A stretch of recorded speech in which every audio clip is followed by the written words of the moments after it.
Tu as envie de développer et de vivre de ta conciergerie? Tu es au bon endroit. Je m'appelle Vanessa Guérin et chaque semaine, retrouve-moi sur le podcast La Conciergerie pour un nouvel épisode en solo ou accompagné. Que tu sois totalement débutant ou expérimenté, apprends les meilleures stratégies pour développer une conciergerie à succès sans sacrifier ton temps. Bon épisode! Bonjour à tous et bienvenue dans ce nouvel épisode, l'épisode 111 du podcast La Conciergerie. Alors aujourd'hui, un prospect vous contacte, souvent pour savoir combien il peut gagner de revenus, et c'est là que rentrent en jeu les estimations. C'est le sujet du jour. À l'image d'un agent immobilier qui réalise une estimation pour la vente d'un bien, une conciergerie devra également estimer combien le propriétaire peut espérer obtenir de revenus des locations courte durée. Cet épisode vous explique pourquoi il est important de faire une estimation de revenus, à quel moment sert cette estimation, quels indicateurs mettre en avant et où trouver les données. Changement de sujet avant de démarrer l'épisode, j'ai remarqué que beaucoup d'entre vous me posaient des questions sur comment fixer des prix du ménage, les prix du linge, sur leurs annonces.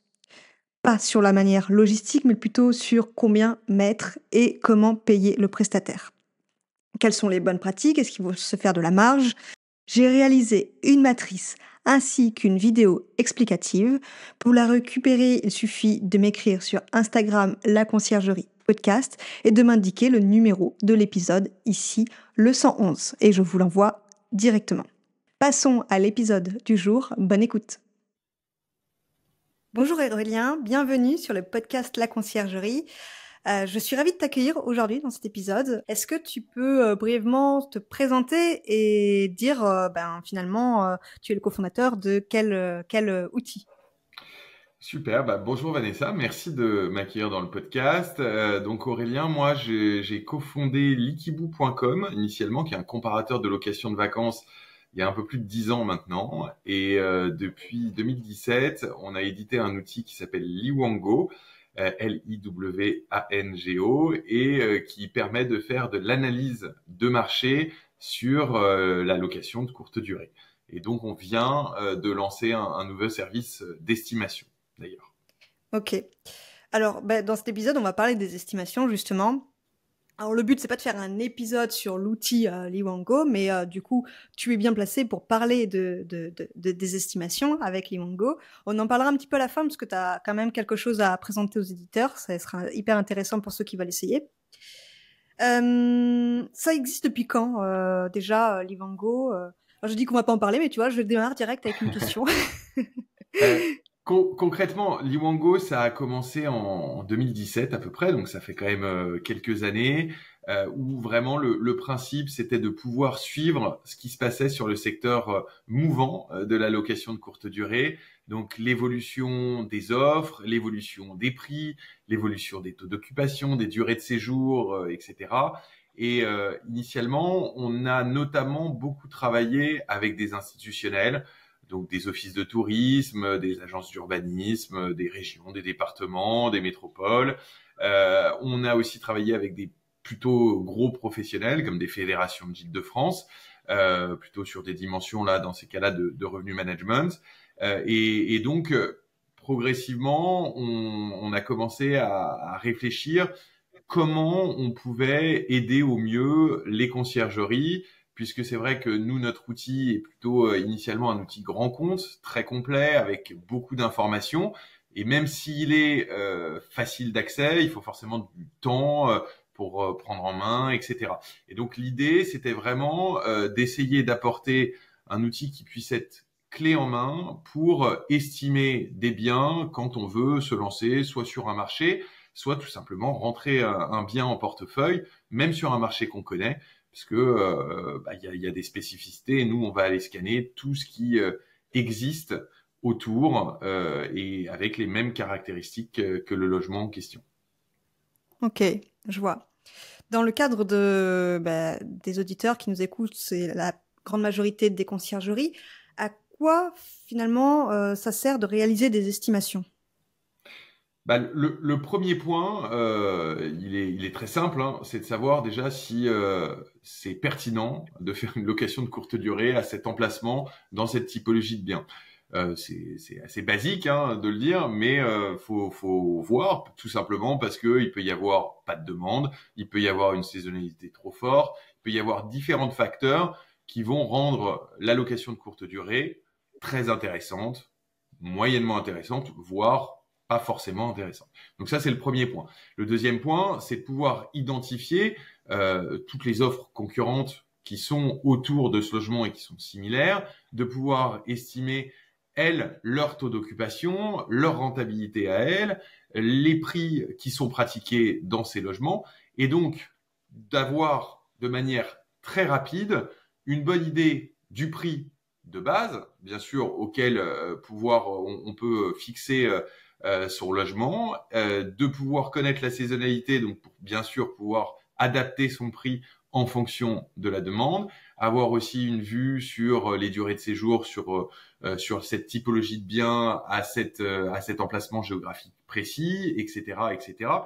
Et, et au-delà de ça, je vais peut-être appuyer aussi sur l'étude de la concurrence, c'est que c'est indispensable quand on rentre un bien en portefeuille de pouvoir savoir comment se comportent les logements similaires aux alentours. Et donc ça, on peut le faire de différentes manières. On peut aller regarder sur Airbnb, sur Abritel, sur Booking, les logements qui existent et qui sont à peu près similaire à celui que vous allez rentrer, mais en réalité, vous saurez, tiens, il y a ce logement qui ressemble vraiment au mien, et il est proposé à 100 € la nuit. Mais ce que vous savez pas, c'est si ce logement, il est loué ou pas. Et donc, ça, c'est toute la question, et c'est là-dessus que notre outil va apporter quelque chose, c'est que comme on scanne quotidiennement tout ce qui se passe sur les plateformes, on est en mesure d'identifier quand les biens sont loués et à quel prix. Ok, je vois. Et côté conciergerie, c'est vrai que souvent les propriétaires, quand ils contactent une conciergerie, c'est surtout parce que il veut une estimation, savoir si c'est rentable en location courte durée. Là, venir avec une estimation, c'est avoir toutes les données nécessaires, et on va en parler des données d'ailleurs. Ça fait pro, quoi. C'est presque obligatoire de nos jours d'avoir des données très pertinentes pour convaincre finalement un prospect de devenir client. C'est ça, c'est que c'est un peu indispensable pour ça de se professionnaliser. Si on arrive chez un prospect les mains dans les poches, ou pas forcément les mains dans les poches, mais avec de la donnée qui est pas forcément de la donnée 100% vérifiée, ça peut être la donnée propre de sa conciergerie, même si, sauf si la conciergerie est hégémonique sur le marché, c'est pas forcément toujours totalement exhaustif, mais c'est surtout que là, ça permet de gagner un temps colossal.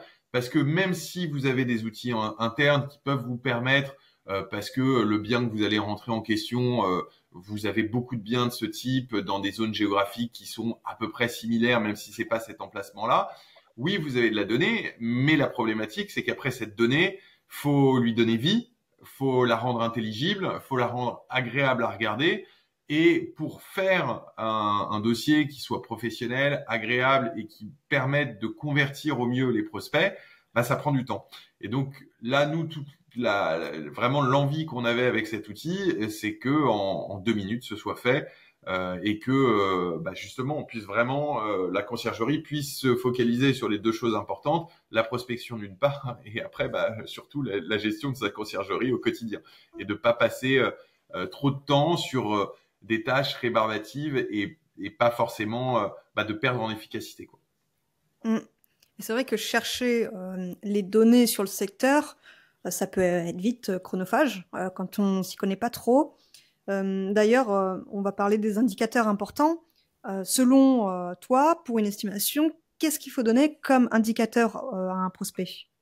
Alors, pour moi, le premier point, parce que c'est quand même le nerf de la guerre, c'est la rentabilité possible. Quel est le chiffre d'affaires que le prospect va pouvoir obtenir sur un an, sur un mois, etc., si il vous donne le bien en gestion. Ça, c'est le premier point, parce que on va pas se mentir, le but quand même quand on loue ce logement, c'est de gagner de l'argent. Donc ça, c'est le premier point.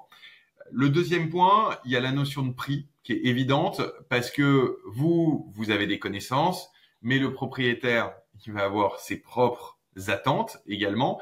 Et donc, l'importance là de la donnée et d'avoir de la donnée qui est fiable et qui est globale sur un secteur géographique, ça va aussi permettre d'avoir des arguments quand on discute avec le prospect. S'il y a un prospect qui vous dit non, mais moi c'est 200 € la nuit, mais que vous pouvez lui montrer par A plus B avec un dossier complet et avec des exemples de concurrents, donc de biens similaires à proximité qui sont loués mais beaucoup moins chers ou qui sont à 200 € mais qui au final sont très peu loués, donc ne génèrent pas de revenus, bah, ça vous donne concrètement des cartes en main pour pouvoir avoir davantage de flexibilité et de la part du prospect. Et le troisième point, c'est la saisonnalité. Et ça va rejoindre le système des prix. C'est que selon les marchés, il y a des marchés qui sont plus ou moins saisonniers. Il y en a qui sont avec une amplitude de demande qui est colossale. Et donc, dans ces cas-là, si vous voulez être rentable, il est indispensable de pouvoir faire varier les prix de manière régulière.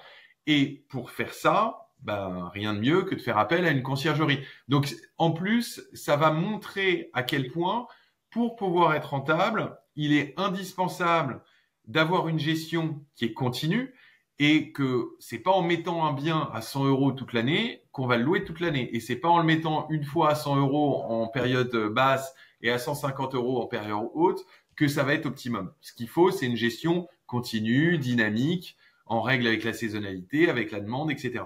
Et donc ça vous donne en fait aussi des billes, si je puis dire, pour convertir un prospect. Après, les autres éléments qui peuvent être importants, ça va être tout ce qui va être durée de séjour, saisonnalité, équipement, j'ai dit saisonnalité, fenêtre de réservation, parce que elle est variable aussi en fonction des temps, des périodes. Et les durées de séjour, c'est important pour différents points.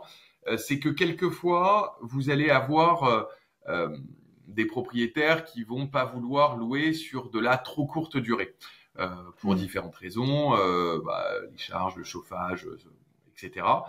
À voir aussi, vous, si ça peut être rentable par rapport aux frais que ça engendre en termes de ménage, de maintenance, etc. Mais ce qui est assez intéressant, c'est de pouvoir identifier sur certains marchés qu'il va y avoir X% de séjours qui sont des très courts séjours, par exemple des séjours d'une nuit ou de 2 nuits.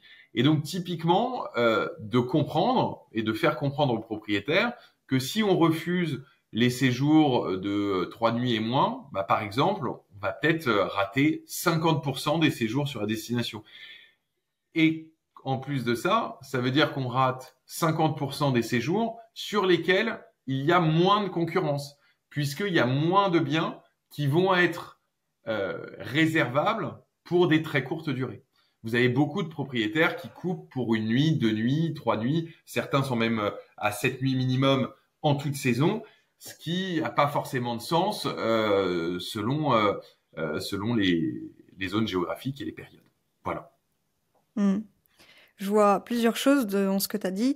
Finalement, l'estimation, elle permet de asseoir finalement son expertise en disant que ce type de logement-là, par rapport au marché, il peut se louer tant, il peut se louer de façon, on va dire, sur du 3 nuits, par exemple. Je donne un exemple. Et en fait, avoir tous ces indicateurs-là, déjà, on est plus confiant pour un rendez-vous avec un propriétaire parce qu'on les connaît, les données, et c'est souvent des questions qui sont posées en rendez-vous client, clairement. Donc, c'est finalement important d'avoir cette estimation pour signer ce prospect qui deviendra client. Ok. Et je vois un autre point aussi hyper important pour une conciergerie, de savoir si ce bien va être rentable pour elle. Parce que prendre plein de biens, mais des biens pas rentables, c'est pas ce que l'on recherche dans une conciergerie. Donc, de faire aussi cette estimation-là, ça permet de calculer à peu près si le bien nous rapporte de l'argent en conciergerie. Et évidemment, puisque ça reste le nerf de la guerre à la fin, le but c'est que ce soit rentable pour la conciergerie également, évidemment. Et j'ai une question sur ce que tu as dit, sur les revenus. Alors, tu dis que quand on fait une estimation, c'est important de donner les revenus.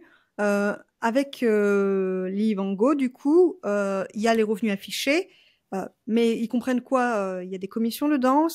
C'est un Alors, revenu net? nous quand on fait une étude, quand on regarde sur les biens concurrents, c'est vraiment le prix, si vous voulez, le prix de base, donc le prix qui va être réceptionné par l'hôte. C'est hors frais de plateforme, hors taxes de séjour, etc. Et en revanche, ça inclut potentiellement des frais de conciergerie. Donc, c'est-à-dire que sur nos prix, quand vous présentez, quand un concierge présente à un prospect le revenu potentiel, il faut avoir à l'esprit que dessus, le prospect doit retirer le pourcentage que la conciergerie va prélever. Donc Hmm, ça, le pourcentage à déterminer bien sûr par la conciergerie puisque il est variable d'une conciergerie à l'autre. hmm. Donc, si je comprends bien, c'est le revenu que reçoit finalement le propriétaire Ouais. qui inclut les frais de ménage, du coup? Je pense que oui. Alors très bonne question. Là, je veux même pas te dire de bêtises. Je crois que c'est hors frais de ménage. Mais il faudrait que je vérifie exactement dans le glossaire au moment où je te parle, parce que on a fait différentes options avec, sans, etc. Logiquement, sur ce qui est de la rentabilité, c'est hors frais de ménage. Ok. De toute On manière, considère que Oui, vas-y. Non, mais on considère que c'est des frais qui sont pas, qui rentrent pas en fait dans la poche ni d'un concierge ni d'un propriétaire, mais qui sont destinés à être utilisés justement pour faire le ménage dans le logement, changer les draps, les serviettes, etc. Hmm, je vois. Ok. Oh, Et après, donc sur ce revenu-là, à chaque fois, ça reste un revenu moyen. Donc il faut avoir à l'esprit qu'évidemment, c'est un point de base. Ça peut être très différent d'un bien à l'autre, hein, puisque vous pouvez avoir un bien qui va être similaire pour nous, mais qui vont avoir strictement rien à voir. Tu peux avoir un studio qui est ultra quali, meublé haut de gamme, etc., et qui est face à la hmm, mer, comme tu peux avoir un studio totalement défraîchi qui se trouve juste dans la rue d'à côté et donc qui a pas exactement les mêmes, qui a pas la même vue, qui a pas. Donc forcément, c'est indispensable quand même de rajouter de l'humain et la connaissance locale du concierge. Tu vas avoir à chaque fois un revenu moyen annuel, un revenu moyen mensuel et également des moyennes basses et moyennes hautes qui sont calculées pareil sur les moyennes du marché.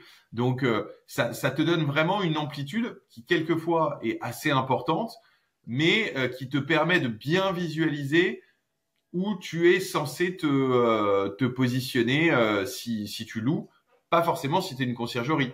Si tu te bases sur l'intégralité du marché, donc ça prend également en compte des logements qui sont bien sûr pas du tout professionnalisés, avec une gestion aléatoire. Donc, mais ça donne vraiment une bonne vue globale. Ça se base à la fois sur les prix et sur le taux d'occupation, ce qui te permet d'obtenir vraiment le revenu potentiel généré. ouais, ok. Merci pour les précisions. Autre question, du coup, imaginons qu'il n'existe pas Livongo, qu'il n'existe pas Ouais. d'outils qui puissent le faire. Comment fait une conciergerie qui voudrait pour la première fois faire des estimations? Comment elle fait pour trouver de la donnée? Alors, il y a plusieurs options. Soit c'est une conciergerie qui existe déjà, elle a déjà ses propres données internes. Donc c'est le premier point. Et c'est les données internes de la conciergerie sont des données qui sont forcément fiables, c'est les siennes. Donc ça, c'est le premier point. Évidemment, il faut étudier ce qu'on a au sein de sa propre conciergerie. Hmm. Après, c'est indispensable aussi si on touche à une zone géographique qui est un peu différente, d'aller sur les plateformes elles-mêmes pour pouvoir voir les biens qui se rapprochent le plus du bien que vous souhaitez rentrer en portefeuille du prospect. Donc, aller faire un tour sur Airbnb, sur Abritel, sur Booking, etc., etc., pour visualiser les offres, comment elles se présentent, à quel prix elles sont proposées, rechercher sur différentes périodes aussi pour voir si, selon les saisons, ces biens sont toujours proposés, à quel prix ils le sont, etc. Euh, et puis de regarder aussi, ce qui peut être pas mal, c'est de simuler sur des séjours différents pour voir si il y a des promotions qui s'appliquent, par exemple une promotion pour réservation d'une semaine, pour réservation de 2 semaines, etc. Alors évidemment, ça peut pas être standardisé hein, parce que il peut y avoir tellement de différences d'un bien à l'autre, mais à minima de faire des recherches sur de la basse saison, sur de l'année courante et sur de la haute saison pour pouvoir identifier à la fois les prix et de savoir si il y a une variation ou des promotions qui sont appliquées. De regarder aussi les durées de séjour parce que si vous faites une requête sur une nuit, est-ce que le bien sort ou pas? Est-ce qu'il est proposé ou pas? Sur 7, il l'est. Est-ce qu'il l'est aussi quand c'est sur du 2 nuits, du 3 nuits, etc. Pour avoir ces éléments-là. Et puis après, globalement, sinon, il y a différents outils qui existent qui peuvent permettre d'essayer de récupérer des données de marché. Ok, donc pour une conciergerie qui démarre, qui n'a pas de, je sais pas, qui n'a pas de budget par exemple, qui voudrait trouver ses indicateurs, il va falloir dépenser son temps plutôt que son argent, si je comprends bien, puisque c'est quand même un sacré travail. Après, Je me il y a demandais des d'ailleurs, outils il y a Livongo. des outils. Pardon, excuse-moi, je t'ai interrompu, mais il y a des outils qui sont pas forcément très chers. Tu as des outils qui peuvent être accessibles en version gratuite, etc. Mais ce sera chercher de l'info qui sera pas forcément ultra détaillée dans les versions gratuites. Donc dans ces cas-là, le mieux, c'est d'aller soi-même Ouais. à la pêche aux informations sur les plateformes et de le faire régulièrement. Parce qu'en fait, Ouais. malheureusement, si vous faites une recherche à un instant T, vous avez juste une photographie d'un instant T. Donc, c'est important de le faire un peu régulièrement pour avoir davantage de visibilité sur l'évolution, le comportement des annonces concurrentes. Ok. Tu as dit souvent qu'il fallait choisir des données qui sont finalement similaires aux biens qu'on veut rentrer ou d'où on veut les donner. Mais ça veut dire quoi similaire? Parce que finalement, on ne connaît pas les autres biens. C'est quoi Non, similaire non, d'après non, toi? je suis C'est d'accord. juste la typologie? Similaire, c'est un grand mot parce que évidemment, c'est pas forcément un bien similaire, mais c'est juste de dire que si tu as un appartement avec une chambre, faut comparer avec des appartements qui ont une chambre avec des capacités d'accueil qui sont similaires. Si tu as une villa avec piscine qui accueille 10 personnes, tu compares avec des maisons et des villas qui ont des piscines et qui ont une capacité d'accueil qui est grande.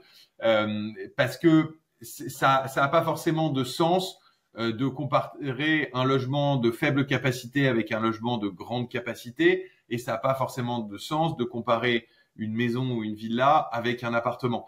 Donc c'est surtout ça quand je dis similaire. Après, évidemment, c'est le cas pour nous, mais c'est le cas pour tous. On reste un outil technique, c'est-à-dire que tu vas pas avoir la possibilité de savoir si les biens qu'on analyse nous dans nos données, c'est un bien qui est très haut de gamme, qui est moins de gamme.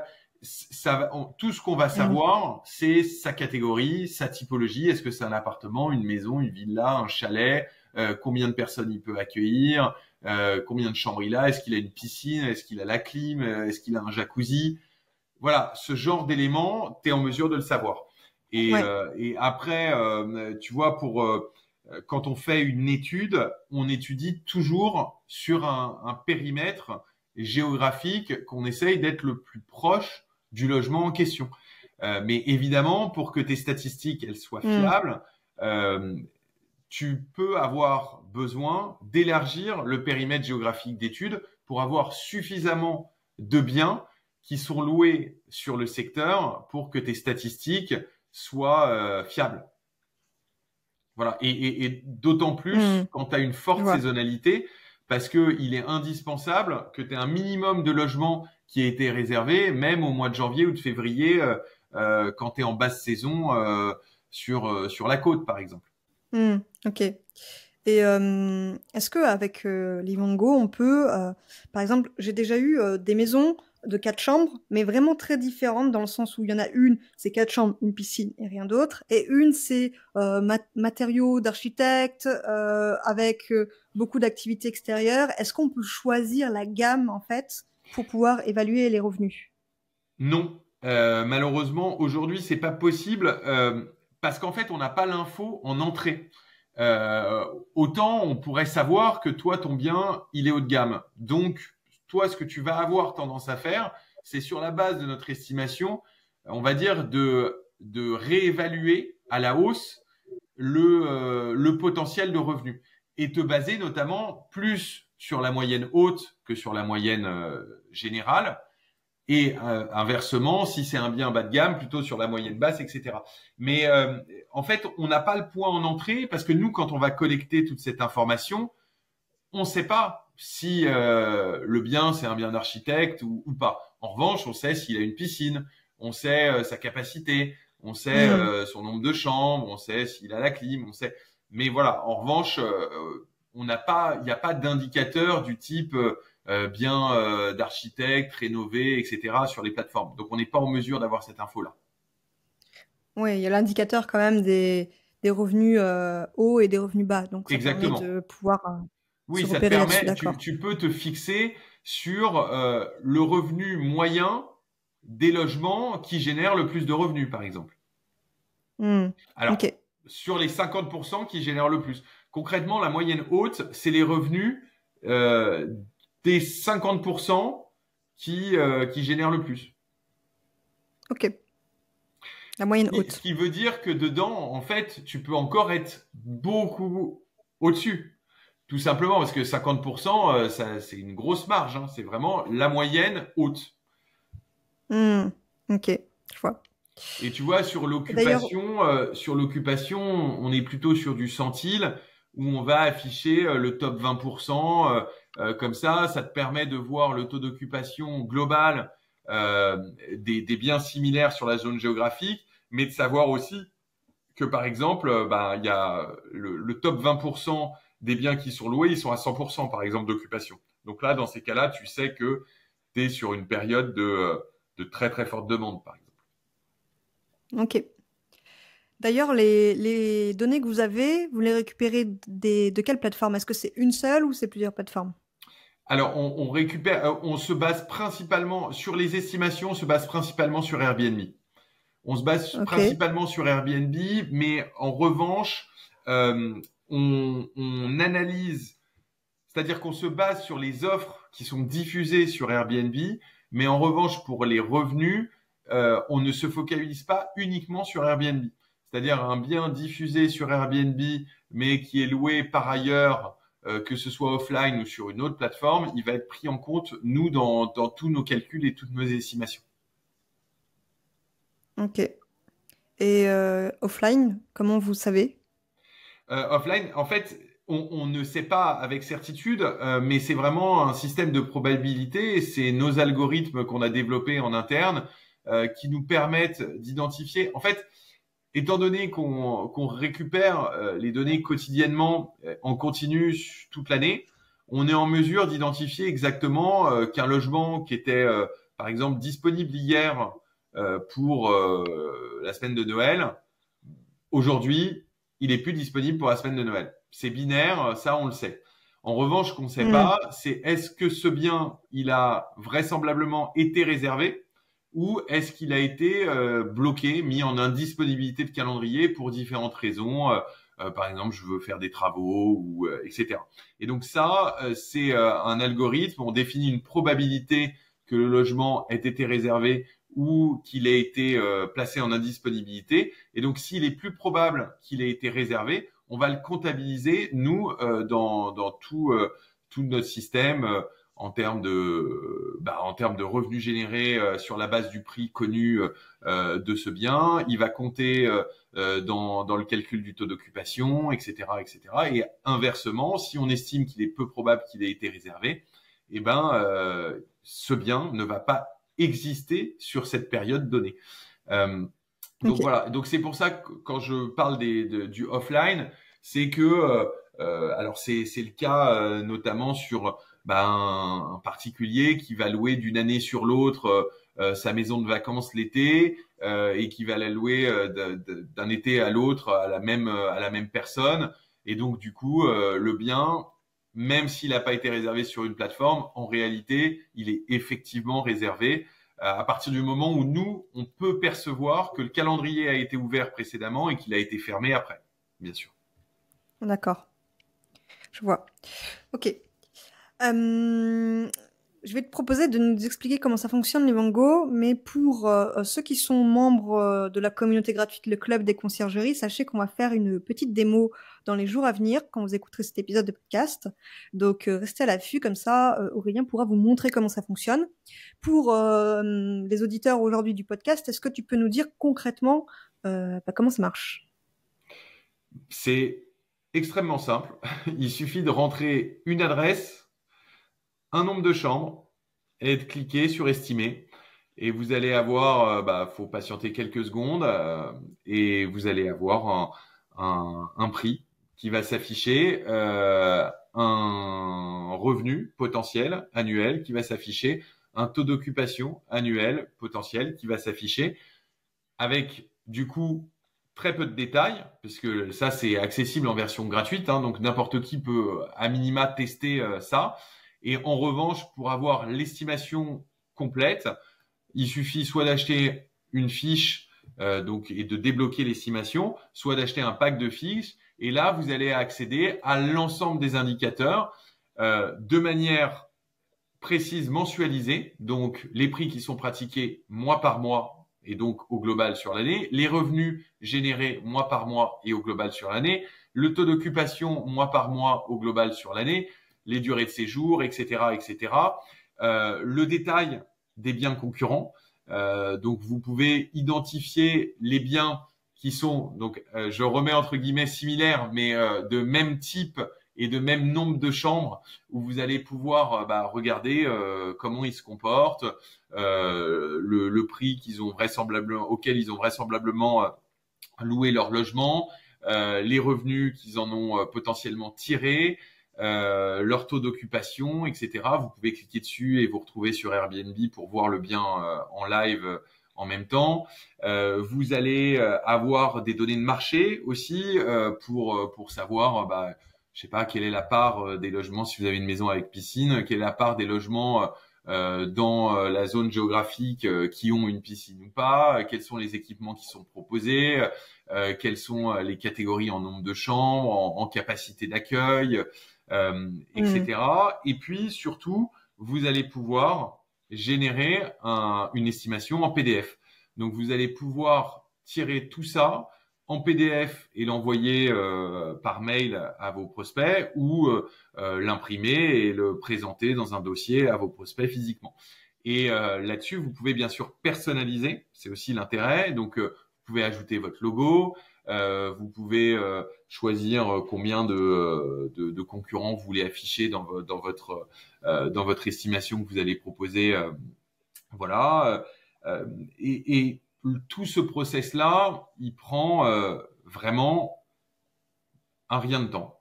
En quelques clics, vous avez. Alors la première fois, ça vous prendra un peu plus de temps parce que vous allez ajouter votre logo, vous allez ajouter le nom du prospect, le nom du destinataire, son adresse, vous allez ajouter vos coordonnées à vous, parce que ça fait quasiment comme de la marque blanche, in fine. Évidemment, il y a marqué que c'est sur la base des données d'Iwango. On met aussi un petit logo, mais que le concierge peut retirer s'il le souhaite. Et voilà, vraiment, vous avez en 2 minutes un fichier que vous pouvez, qui est vraiment robuste et que vous pouvez envoyer en confiance à vos prospects. Ok. J'ai pas réussi à voir moi en version gratuite ce que ça donnait. Je pense qu'il faut quand même se créer un compte. C'est peut-être ça. Oui, c'est ça. En fait, quand tu fais une estimation, dès que tu remplis une adresse, un nombre de chambres, tu cliques sur estimer, ça va te demander de créer un compte pour pouvoir y accéder. Donc c'est juste, tu as besoin de créer un compte, mais en version gratuite, t'as rien à payer. Alors après, on va pas se mentir, l'intérêt final, c'est pas vraiment la version gratuite parce que ça donne un premier indicateur, mais qui est quand même assez limité. Là où tu auras beaucoup plus de données en version payante et surtout la possibilité d'exporter tout ça en un clic. Donc, un gain de Ouais. temps qui Ok, est je vois. fondamental. Ok. Je pense que la question que tout le monde se pose, c'est quoi le prix pour avoir une estimation? Alors, aujourd'hui, l'estimation, elle est facturée 50 € hors taxe quand on en commande à l'unité. Évidemment, pour les conciergeries, c'est pas forcément la même chose parce qu'il peut y avoir des besoins qui sont plus importants et donc il y a des packs où le prix va être dégressif. Aujourd'hui, si je dis pas de bêtises, un pack de 10 estimations, il est facturé 400 € hors taxe et un pack de 20 estimations, 600 € hors taxe. Ok. Voilà. Et Donc, ouais, ça ferait après, 40 encore une euros la fois, fiche ou 30. Ok. comment, excuse-moi? Ça ferait finalement 40 euros la fiche pour 10 et 30 pour 20. Ok. Exactement, c'est ça. En sachant que derrière, on est aussi ouvert, il y a la possibilité de nous contacter en direct pour des besoins spécifiques plus importants ou plus fréquents. Clairement, si une conciergerie édite énormément de fiches sur une base mensuelle, on est en mesure de faire des packs plus importants à des tarifs retravaillés en direct avec le concierge. Ouais. Ok.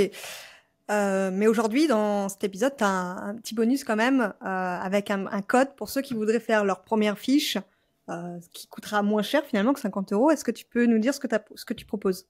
Bien sûr. Alors, du coup, ce que je vous propose, c'est un code promo qui offrira 20% sur la commande, donc que ce soit de fiches ou d'un pack. Hein.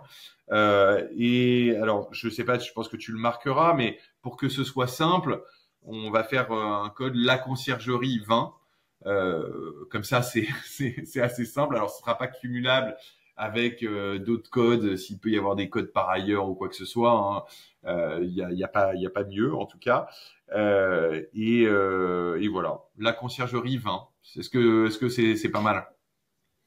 Eh ben oui, merci Aurélien en tout cas pour cette petite promo pour les auditeurs du podcast. Bon bah top. Pour ceux qui voudraient du coup voir visuellement comment ça fonctionne, je vous invite à venir sur le club des conciergeries.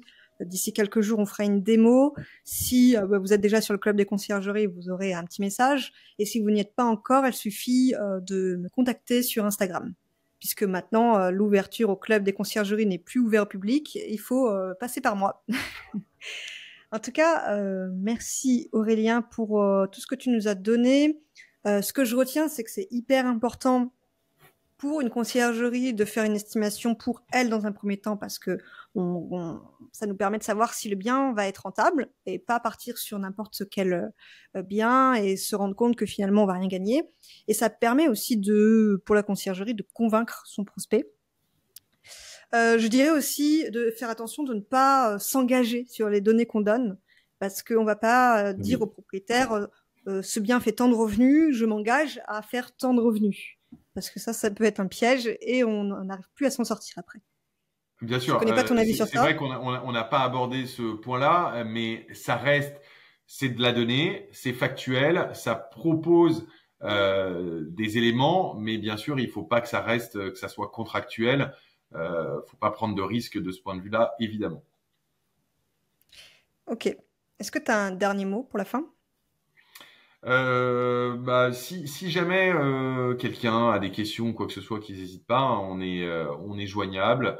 Euh, Moi, mon mail, il est assez simple, c'est aurélien@liwango.com. Donc, on peut me contacter par là, on peut me contacter sur LinkedIn. Euh, Tu es très réactif sur LinkedIn. J'essaye, j'essaye d'être réactif quand on a des questions. Alors après, évidemment, hein, ça dépend de la bande passante, c'est comme toujours. Mais voilà, faut pas hésiter. Et, euh, et oui, je pense que ce qui est sûr, c'est que euh, de faire des estimations professionnelles, ça contribue à professionnaliser le secteur au global. Et comme tu l'as très bien dit, Vanessa, de pouvoir ça, déjà être professionnel quand on présente au prospect, mais voir si c'est pertinent de prendre le bien en gestion, parce que c'est quand même indispensable de pas se jeter tête baissée dès qu'il y a un propriétaire qui vous contacte, parce que quelquefois, c'est pas forcément un bien qui serait rentable pour vous, et donc si ça vous coûte plus de l'exploiter que ça ne vous rapporte, c'est peut-être pas le bien avec lequel il faut vous lancer. C'est sûr. Merci beaucoup Aurélien, je te souhaite une bonne journée. Merci, à bientôt. Et pas si vite, tu as apprécié cet épisode, tu peux le partager à ton entourage ou encore mieux, laisser un avis 5 étoiles sur ta plateforme d'écoute préférée et un commentaire. Je te dis à bientôt.